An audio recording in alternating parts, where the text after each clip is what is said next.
Thank you all for coming. Many of you have been through these sessions before, but one of the things I wanted to do this time was actually bring somebody in whose whole career was about leadership development. And Adam is that type of person. When we sit down to talk, it's generally about developing someone or helping someone become a better professional. And I wanted him to come and share that with us.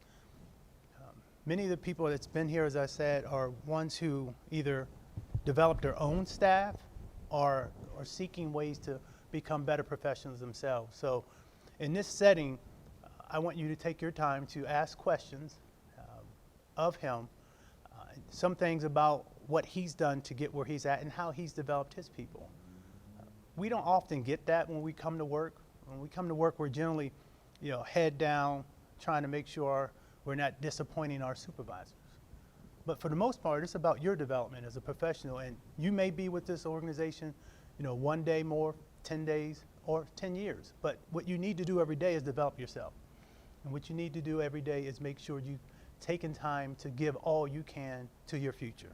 So that's what the leadership series is about, not just how you get your next job, but how you develop yourself as a professional. So with that, I wanted to read Adam's background. Many of you have it. How many of you do not have his? Put this up if you have it. Okay. And if you don't have it, we still have some up front.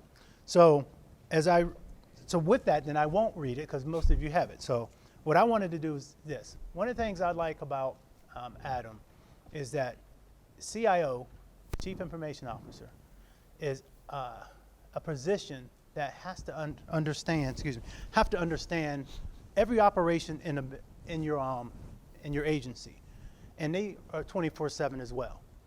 And holidays, if the government's up, they're up. So I see them working throughout the day, throughout the weekend, and when we are coming together as a government agency, we forget that technology is probably what brings us together. I was watching Danielle, our HR director today, put together a presentation, and we were having some little issues with our IT, but we figured it out because that's what we do every day. We no longer call IT every time our computer goes down. Most of us have that knowledge to put it back together ourselves. Most of us, right? Okay, some of you still don't. Some of you still make sure you put a ticket out so you can turn on your computer. That just means that technology has encompassed everything we do. Every report that we have to put together, even when we're doing performance evaluations, it's all online. So when we come together with someone with this type of knowledge, I want you to really think about how it touches your everyday, how it touches your social media life, but more importantly, how it touches your professional life. So Adam, the floor is yours. Before you disappear, I just want to say something because meeting Orville was probably one of the best things I've had since I've come to the county. And if you want to see a picture of a true leader and a humble leader and a servant leader, this man's the picture of who that is. I appreciate it. And for him to be able to start this series and keep it going and moving it and doing what he's done says something about not Orville, but it says the fact that the room's filled has nothing to do with the people here. It has to do with what we're talking about and what you get from it. And that's Orville. I appreciate that. Thank you very much. All right. So what I want to do is I want you to think about this as an interactive perspective. So probably you've seen I'm not just CIO, I'm also a professor, so I teach a lot, and I'm used to just teaching sometimes, and sometimes I have to stop from teaching and say, give me questions. So what I want it to be is very interactive. So if I say something and you want to ask a question or would like me to expand on something, ask me. Don't just not say something. We'll also have time at the end to say something or ask questions too. But what I want to do is talk about what really makes a good leader. And what I want to do is start out with what leadership is not, okay? Because there's a difference between what leadership is and what it's not. And there's three main things that I can give on what leadership is not. First is leadership has nothing to do with seniority or one's position, period, okay? The other part of it is leadership has nothing to do with title. You can have a title, but just because you have a title does not make you a leader. Okay? It has to do with how you are as a leader, not only in your workplace, your neighborhood, your church, your family. What is it that needs to be done? Are you the person that's willing to stand up and say, hey, I can help out? Okay? You know, I think about the difference of my military background and what I was able to do and what my kids do, because two out of my 3 kids are in the military as well. And my son has just taken on being a military firefighter, and thinking about what's the first thing that he does. It's about who's in there or what he's doing. It's not about his own safety. It's about selflessness. That's the part of where we get to changing from what is not a leader and what is a leader. Okay? Leadership isn't management.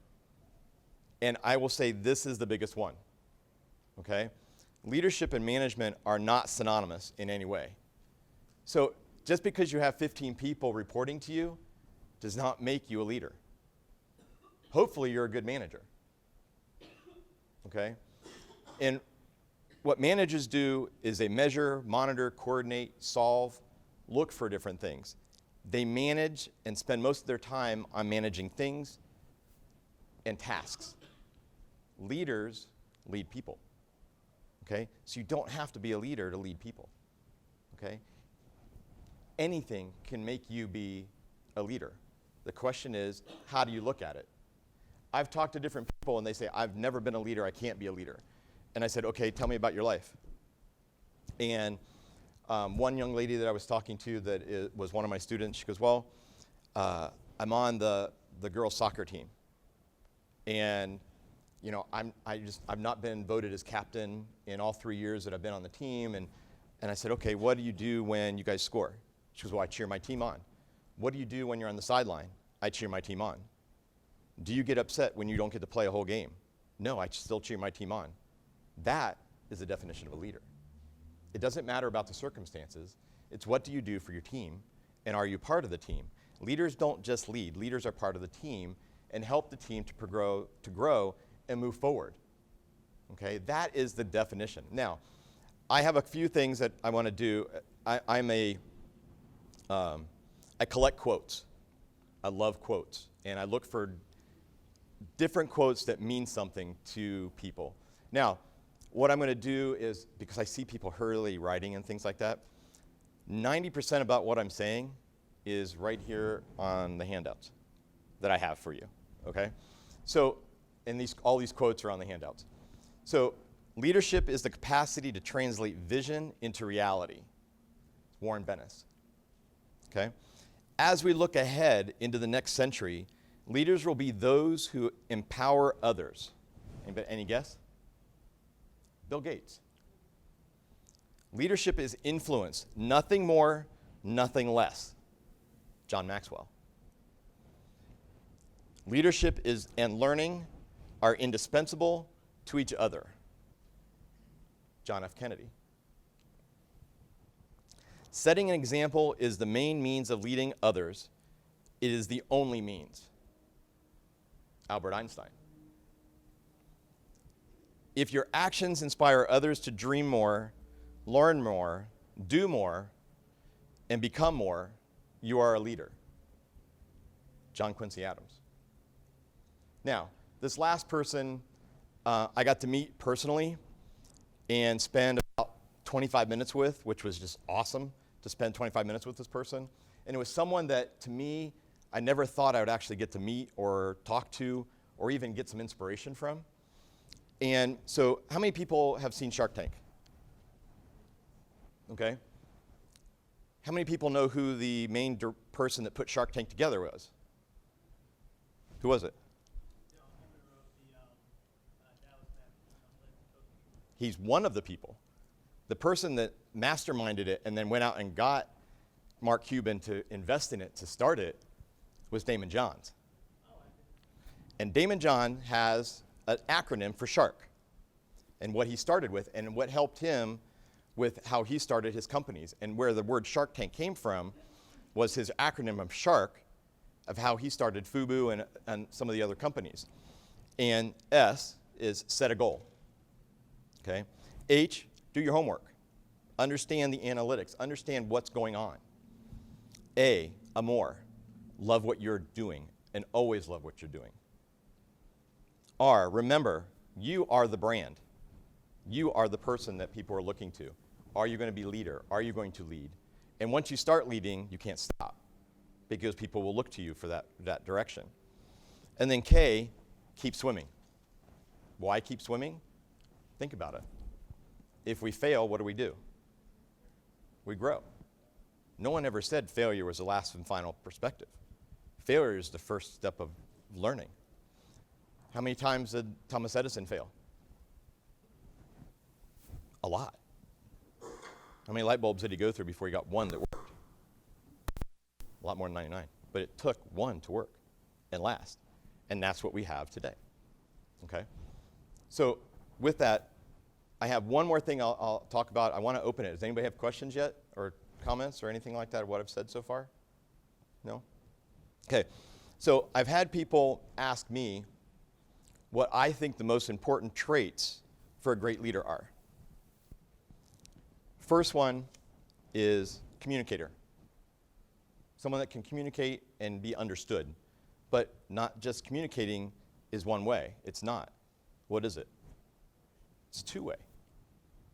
You know, I share this because this was shared with me by my grandfather, who was my mentor. And he said this to me very carefully when I was going into a job discussion. He goes, God gave you two of these and one of these for a really good reason. Use it that way. Okay? So communication is not just speaking, it's listening, and listening with intent. Relationship builder, strategist, someone with emotional intelligence. And if you don't know about emotional intelligence, we'll talk about that in a little bit. Motivator, a diplomat, a change manager, negotiator, facilitator, and I'll say this one above all, a reader. Someone that's willing to read and learn from others and grow. Now, I'm going to stop for just a second because people have asked me, what are some of the books that you read? And what do you enjoy? And where do you get things from? So I'm going to share just a few of the books. I'm not just going to show them and talk about them. I'm not going to talk about the books themselves. A lot of people that work with me start with why. Okay, Simon Sinek. All right, let's start with why. If you know the why, or you can tell someone the why, they can't refute what you're doing. Because the why is more important than the how and the what. Okay?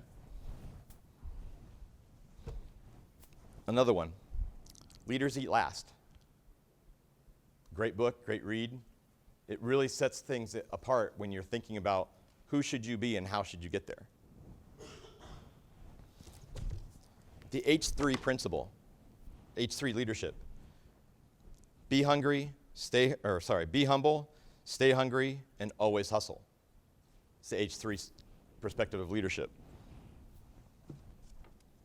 This was a book that was given to me, and I thought it was greatest one. It was a really great read. It's Your Ship. The story is by Captain Michael Asproff. A lot of people don't know who he is, but he was an up-and-coming leader in the Navy, was given the worst ship in the Navy with the worst analytics, worst perspective, worst everything. Even the ship was falling apart. He turned it into the best ship in the Navy, and when people were asked to leave or be shipped to or moved to a different area, they said, no, I'm not leaving. This is the best ship in the Navy. I'm staying. That's the difference. And it's because of what he did and what he wanted to communicate and how he built the environment of the ship. This one's a small read. A lot of people don't understand it, don't know what it is. 212 degrees. Does anybody know what 212 degrees is? Boiling point of water. 1 degree of difference. Everybody's heard the 7 degrees of separation and things like that. 1 degree of difference. Do you understand what it means? 211 degrees is what? Hot water. Okay. 212 degrees, water boils. Does anybody know what comes from boiling water? Steam. What can steam do? Power a locomotive. What's 1 degree of difference? So can you make 1 degree of difference in your life every day? or in the life of someone else. And the last one, and I have a lot of books, trust me, my library at home is in boxes because I can't keep it all out. Emotional Intelligence 2.0. Great book, great read, and every time you buy the book, you get a opportunity to take the test online. Take it. You'll learn a lot about yourself. And if you want to know more about it, here's my thing to each person in here. You want to know more about it, I'm a certified facilitator of this book. I'd be more than happy to sit down and talk to you and walk you through what your results are. So, with that,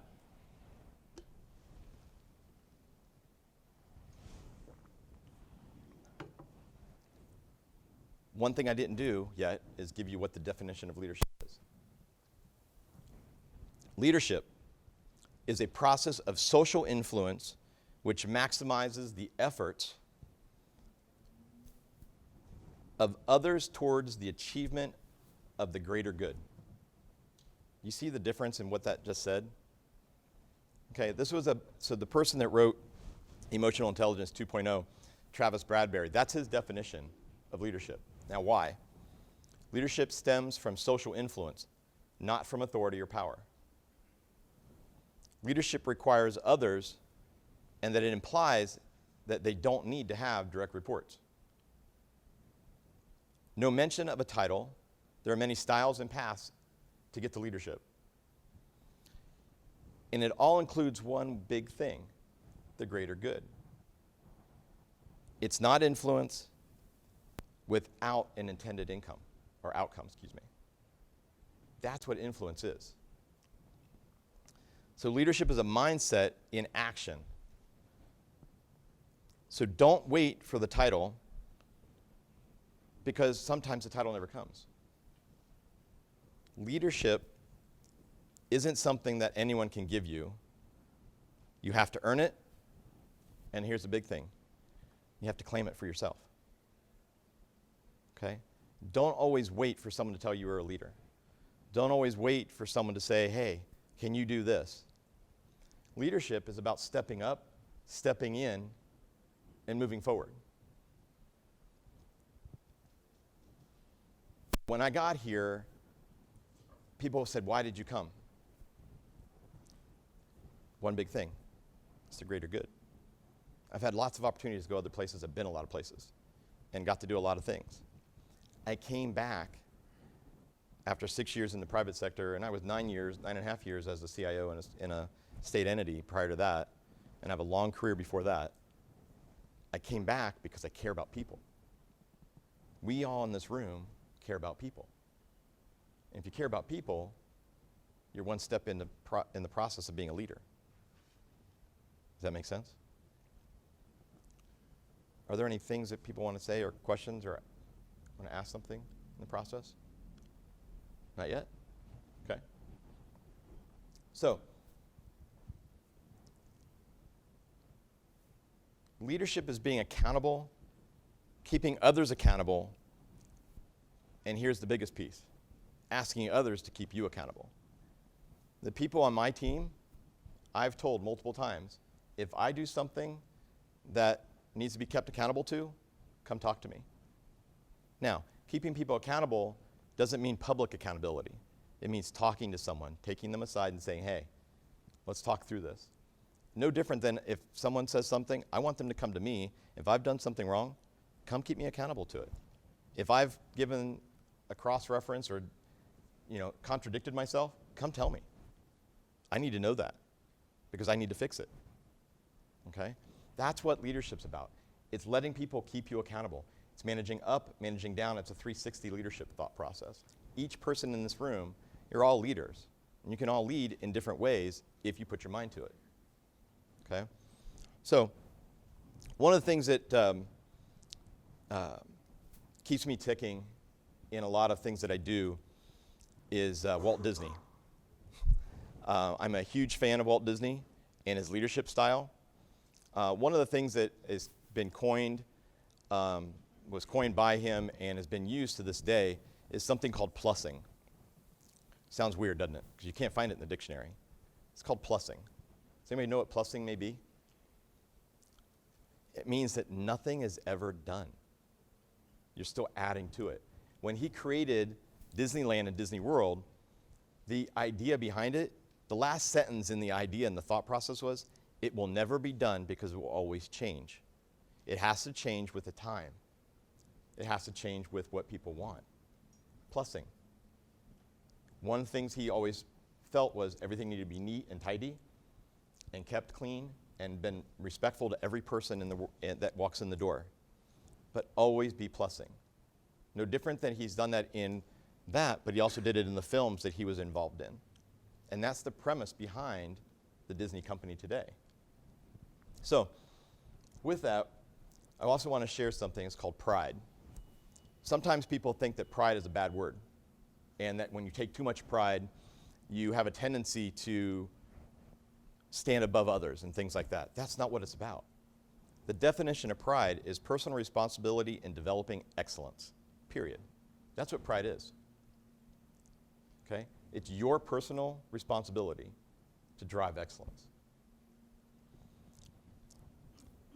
I want to share this because, and I'm going to pick this up. I learned about a person, so I shared about the fact that I was in the military, my kids are in the military. I was raised by a career Marine. And I learned about a story about a man, and he started something, and he called it ICE, I-S-E. Okay, not I-C-E, ICE, I-S-E. ICE stands for integrity first, service before self, and excellence in all you do. Now, where did this come from? This is a man, his name is William John, or Bill Crawford. He was a United States Army soldier who received the Medal of Honor for his actions during World War II. This is how he lived his career as an enlisted soldier in the Army. Now, guess where he got to be after he got out of the Army? And how he took his leadership principles, including those three things, and figured out, where can I make a difference? He became the janitor for the Air Force Academy. He had the ability to speak to people every day walking past him. And he would look for those that would say hello to him. And the people that would say hello to him, he would take time to invest in them. Why? Because no one knew that he was a Medal of Honor winner. He didn't tell anybody.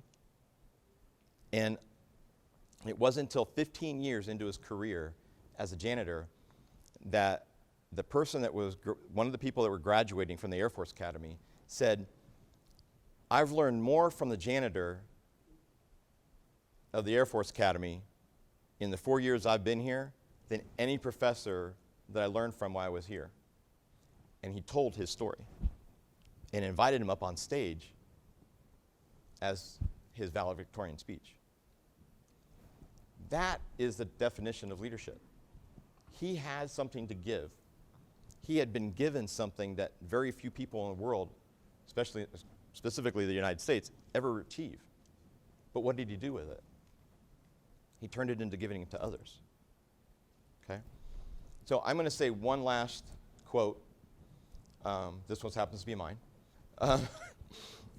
Excellence is the result of caring more than others think is wise, risking more than others think is safe, expecting more than others think is actually possible. Okay? This is what, in my eyes, leadership's about. I have a lot more I could talk about, but it's not what that's about. I want us to think about, who can you be? Who do you want to be today? Who do you want to be tomorrow? And what do you need to get there? So the question is, to each of you, what is leadership to you? What do you define leadership as? Can you be a leader in what you're doing? Can you stand up and say, this is what I need to do. This is what I need to do to move forward. And this is how I can better the people around me in any way you can. That's what a true leader is. Okay. Any questions? Thoughts? Yes? So I don't know if this is part of your talking points, but can you talk a little bit about the importance of having influence? So part of having influence is earning respect. Influence is about respect, and the only way you can earn respect is to give respect. I'm on the premise, and I learned long ago, that you don't ask or you don't seek for people to earn respect. You give respect up front. My career has been around giving respect first. I give you the chance to lose it, but I give you the chance to grow it. And I feel that when you give respect, you receive respect. And when you share that, influence is not something that you lord over someone on. Influence is about helping someone understand and see the bigger picture. It's helping someone understand how you can move forward. One of the things that I do is when someone has a problem, I've told my whole staff this, it was like the first day I think I was here. I said, don't come into my office if you have a problem unless you have 3 solutions that you think are viable solutions to go with it.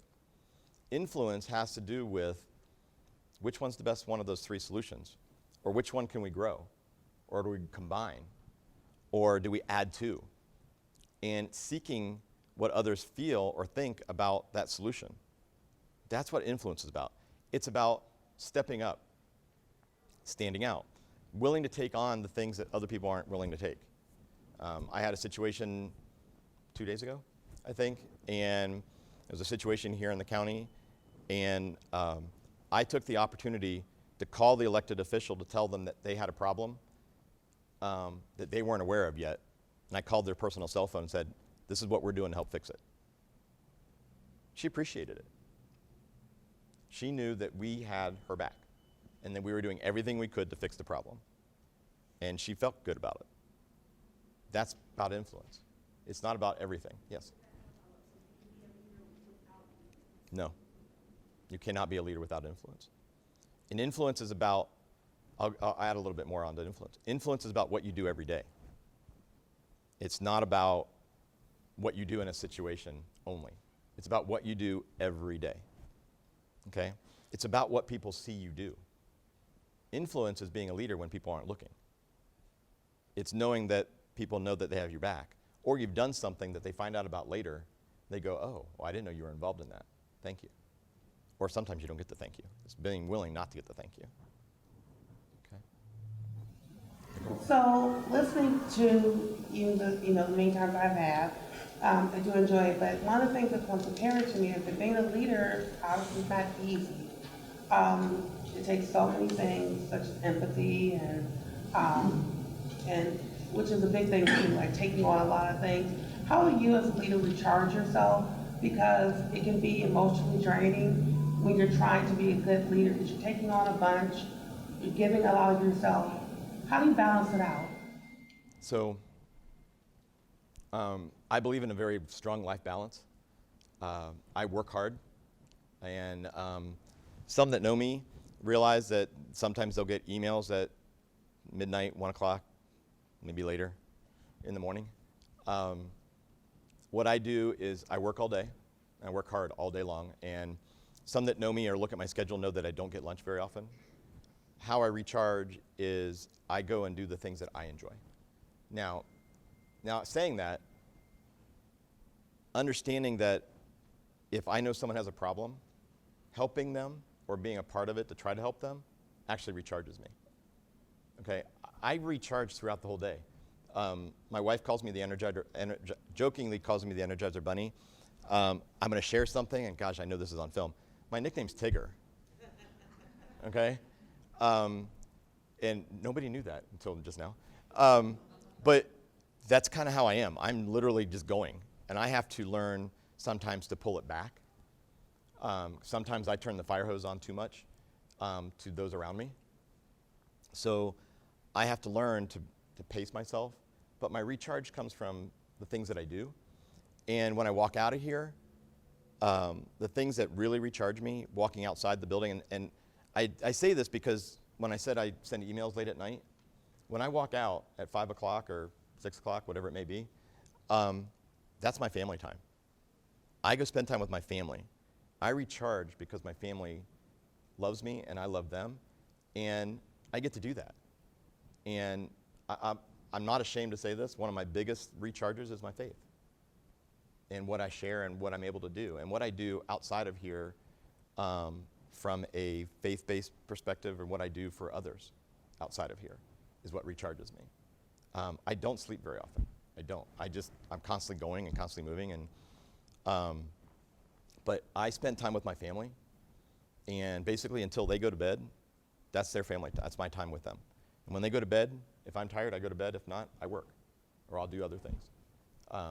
Most of you know I teach, so I also teach a couple nights a week. So I mean, that's kind of how I recharge. I started teaching not because I wanted to teach. I started teaching because I could give back to others in a different way and make their lives different. So that's kind of, help them? Anybody else? Yeah. Work for an agency that's going through drastic change in direction of how things, how it's operated, and how things have gone.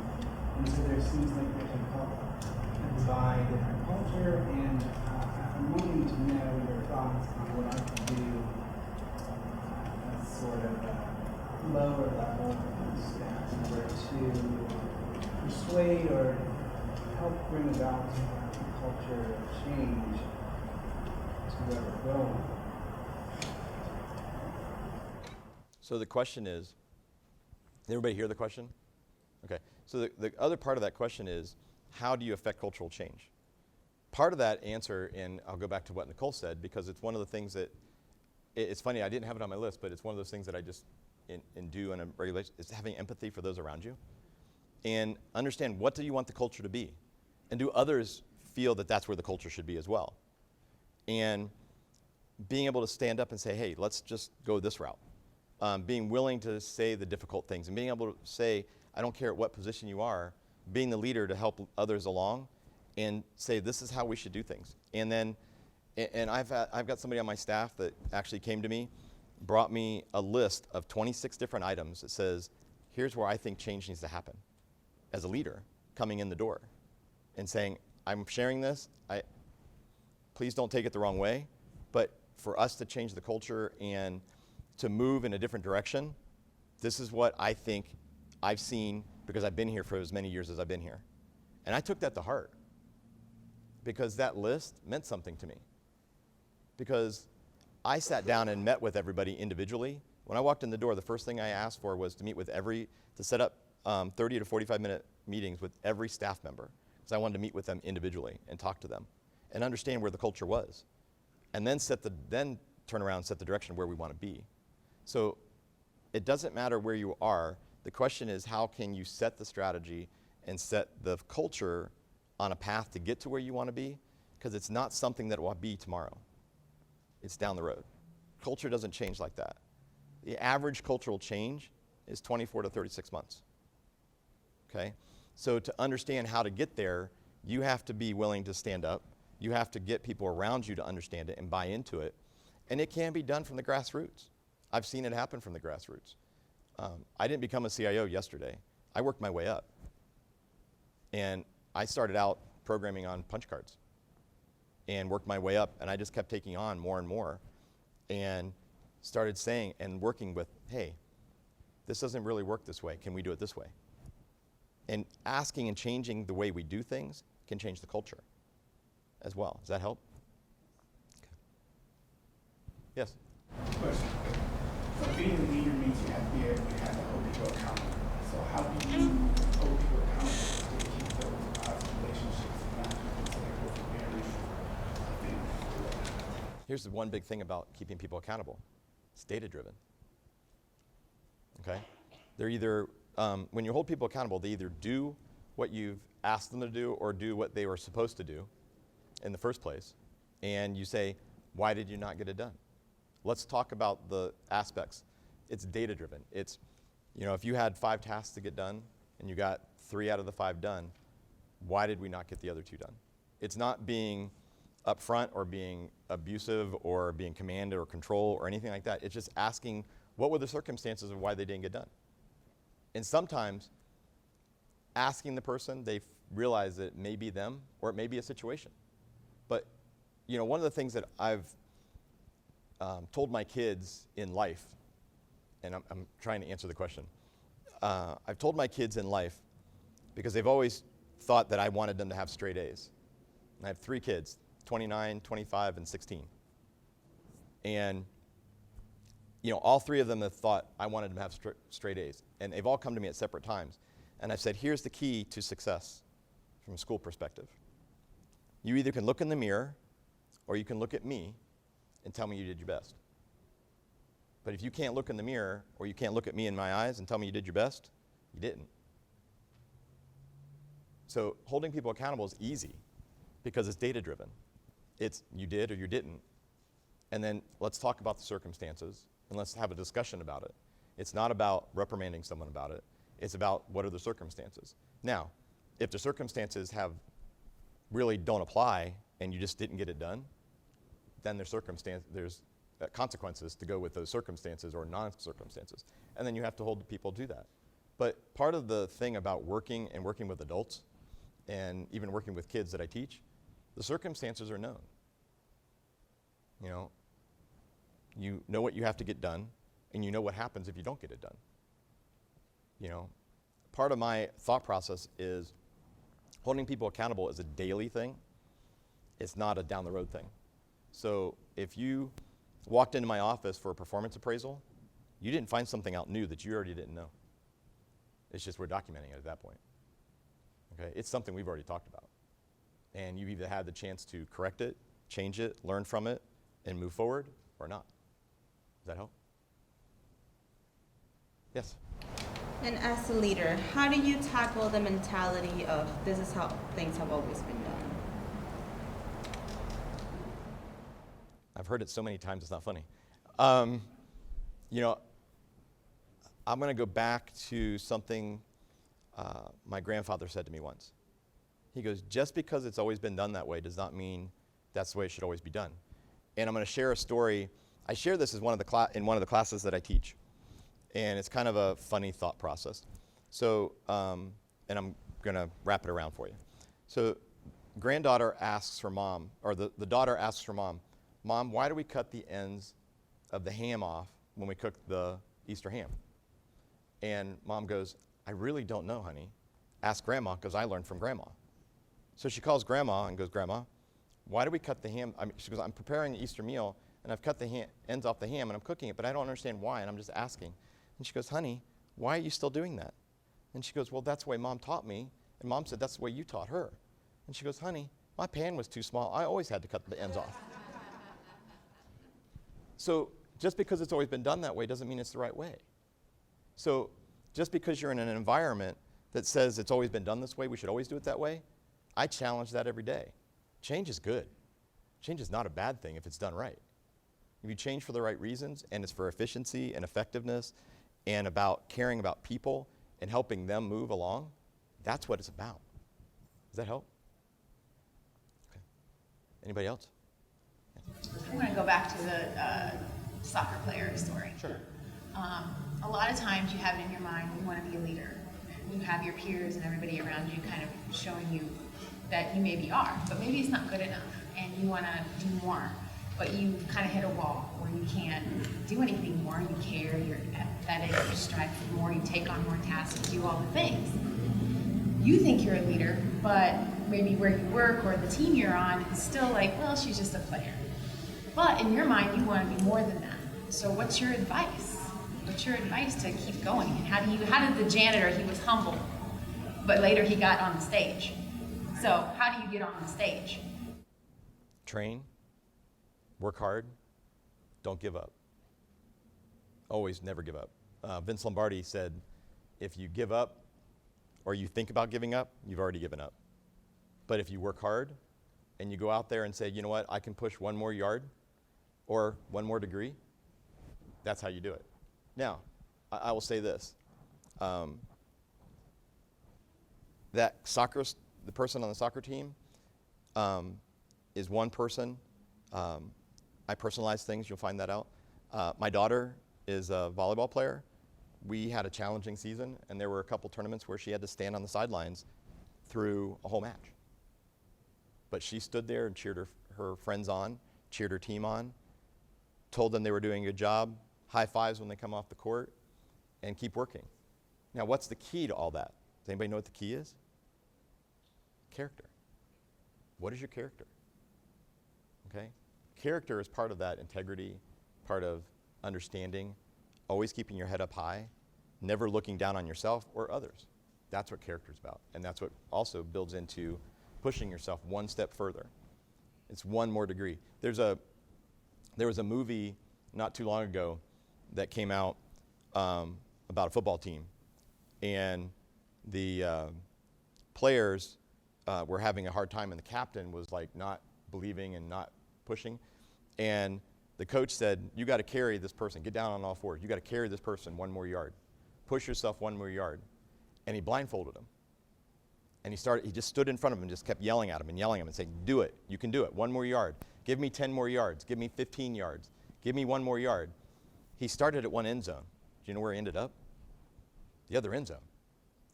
And when he took his blindfold off and he looked at it and he looked back and he goes, that's what a leader is. Blindly leading and pushing yourself, even though you're tired, you push one more yard. What do you do? What do we do every day? Are we willing to go above and beyond? Is it 5 o'clock? Do we go home? Is there a problem? Do we stay? Do we take care of it? Do we not worry about it? We just go do it. I mean, that's the team I have. They're willing to stay after and get things done. So, any other questions? So some of your work will be for better, for worse, most likely worse. So as a, this is a hypothetical. So as a person who maybe got off the track, probably bad relationship, what might you suggest as a bad? One, being willing to say, I think I've gone down the wrong road. I'm willing to say and admit I made a mistake. That's character, okay? Saying that, hey, I've gone down the wrong road. I think I've gone a little bit too deep into the weeds, micromanaging. I want you to be leaders and raise up. Now, how you do that is sometimes not just telling them that.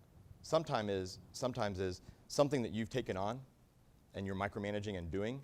You go, hey, Joe, can you take on that and go do that for me? Delegate it. Let them show you that they can be a leader and they can take it on. One of the things that I do when I'm in a meeting and people ask me to talk about something, I did this the other day on Monday afternoon. We had a staff meeting Monday afternoon. I asked people to stand up and give a report out. I don't like doing it. If something's been done by someone, I want them to talk about it. And everybody was told, you don't have to talk. Adam's just going to do the meeting. It's going to get real quick. We have a half an hour to get it done.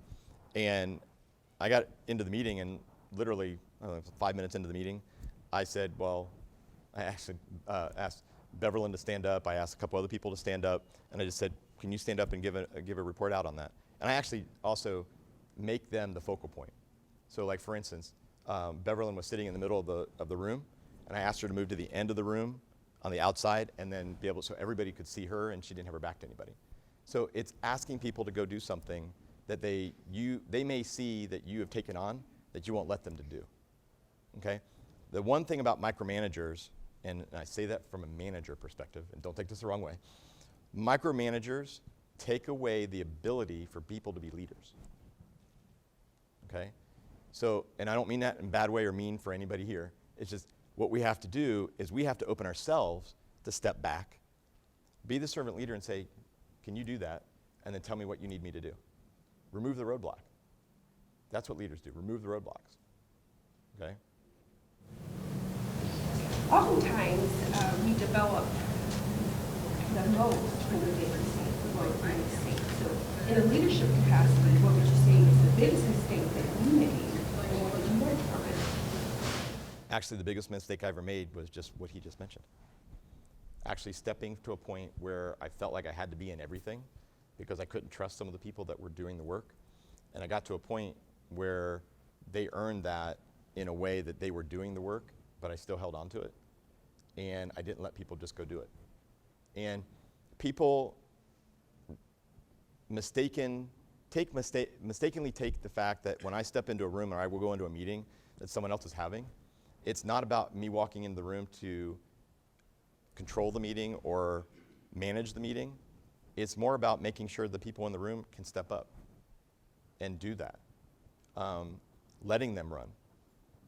I truly believe that my biggest mistake was getting into a point where I micromanaged at one point and then said, hold up, I need to step back.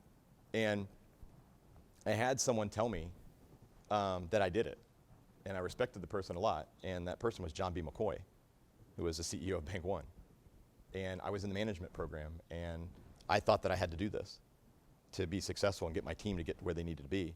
And he pulled me aside and said, you're doing it all wrong, and you're doing exactly the opposite of what I told you to do because you didn't trust. He goes, now step back, let them make mistakes.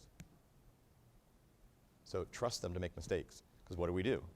We learn from mistakes. If we don't fail, we can't learn and we can't grow. I was afraid to make the mistakes or let someone make a mistake or be seen that we made a mistake. And I learned that it's okay to make mistakes. Just be open and honest and say something about it. Does that help? Okay. Any questions? Yes? How do you overcome expressing leadership qualities when you are in an environment that may be suppressing the leadership qualities of either organizational initiatives, culture? How do you overcome that? Or leadership in that case, just leadership style? Sometimes you have to look for alternative ways of doing it. Sometimes it's writing something that says, hey, this is what I see, and can we change something to move into this direction? Sometimes it's being willing to do the uncomfortable thing, having a crucial conversation with that leader and saying, can I sit down and talk to you? I had someone walk in Tuesday in my office and ask me if they could have a crucial conversation and tell me what I have done and that I made a mistake in what I said. And I said, that's great, now let's go fix it. And we went and fixed it. It's about being willing to take that chance, to have a crucial conversation. And crucial conversations sometimes hurt. But as long as you do it respectfully and you honor the person as you're talking to them about it and say, here's what I see, but here's my part in it as well. And sometimes your part is allowing it to happen and not saying something sooner. But sometimes take some of that on yourself, but also ask for how you can get more guidance from that person to say, how can we change this? Does that help? Any other questions? Thoughts? Did you? Yes? When did you first recognize you had the ability to be a leader? I don't think there is a time. I don't think there is a time that you recognize yourself as a leader. I think when someone said, hey, you're doing really good, can you go lead this or can you go do that, was when it happened. Being in the military, you're taught just do what I jokingly say this because my grandfather was a drill instructor before he got a battlefield commission. And he used to jokingly say, whatever you do, when they say jump, you jump and ask how high once you're in the air. And it's a mental thing. So one of the things that I thought about is, okay, how do I just keep doing? And how do I step into things that, as I said, sometimes make you very uncomfortable, but just do it. And if you're willing to just do it and put yourself forward, and sometimes it hurts, physically, you just do it. And you just realize that you can continue to do this. And it's more about when people are willing or say that they want to follow you, or they want to go with you, and they see something they want to do with you. That's when you realize that, hey, maybe I'm doing something right. I still don't see myself as, and I'll say this, a leader. I happen to be the leader of a great team, and I look for how I can raise up my team members to be great leaders. And that's how we move forward. One of the things I shared with the team when I first got here, the very first day that I got here is, I have not met everybody yet. I don't know who everybody is. But my analogy is we're all in the same bus and we all got to go in the same direction. The question is, are we all on the right seat on the bus? Because what happens if the person's in the wrong seat in the bus? Anybody know? What's the bus driver have to do? Turn around, stop, first stop, not turn around. Stop, turn around and say, can you get in your seat? And if they're continually in the wrong seat, the bus driver continually has to stop. So if you help people understand where their best abilities and their best skills and their best capabilities are, you put them in that seat, there's nothing holding them back. And what happens? The bus keeps going forward. And you never have to turn around again. So being a leader is really about helping others understand what their skills are, what their capabilities are, and giving them freedom to go do it. And listening to them. One of the things that I've learned, I learned this from my grandfather, I learned this from others, and I've learned this from my mentors. Do not be the smartest person in the room, because you're not. Someone in that room is always, always smarter than you. But what are you learning from them when they speak? What are you drawing in from them? Why do I go to a lot of the meetings that I go to? It's because I'm listening, I'm learning. I want to learn about our environment. I want to learn how we're moving forward. I want to learn where we have problems and issues, and then look for answers. And ask and challenge people for those answers. Okay? It's not about walking into a meeting because I need to be in the meeting. It's about what's going on in the meeting, what can I learn to help us move forward. So. Any other questions? I just wanted to say this, though. First of all, thank you, but what I wanted to say is whenever you have an opportunity to have someone open themselves up to you like you did, and especially when you have employees here, so you can't make any mistakes now. I will still make mistakes. No, I understand that. But the interesting part of that is that we all come for something different. We all think leadership is something different. And at times in your life it is. There are times in your life leadership is just somebody who can tell you not to stop. There's times in your life when people tell you, shut up and listen. You come here for different things each time. And so what I like to do is try to give you a different type of leader in a different type of leader situation so you can figure what it is you need at that time. One of the things I remember reading in your bio was that you led matrix structures or multi-level management structures. And that's the hardest thing to do because you're not managing down like most people think. You're trying to get them to manage up. So if I'm an employee of someone who has 3 bosses, I'm trying to make sure that my employee is noticed by 2 and 3 bosses up. And that doesn't happen if your first level manager is not a good leader.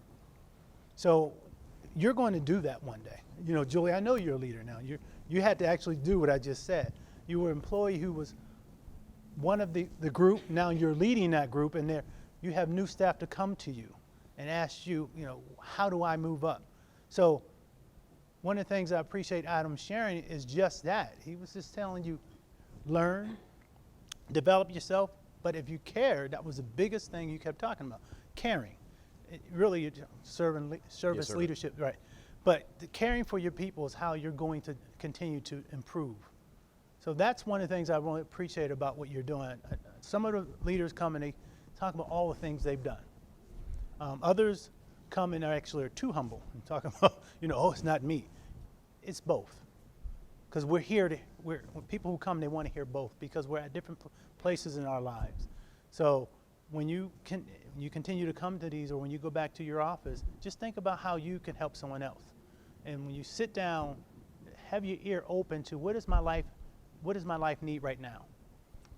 And then try to take that in. So thank you, Adam.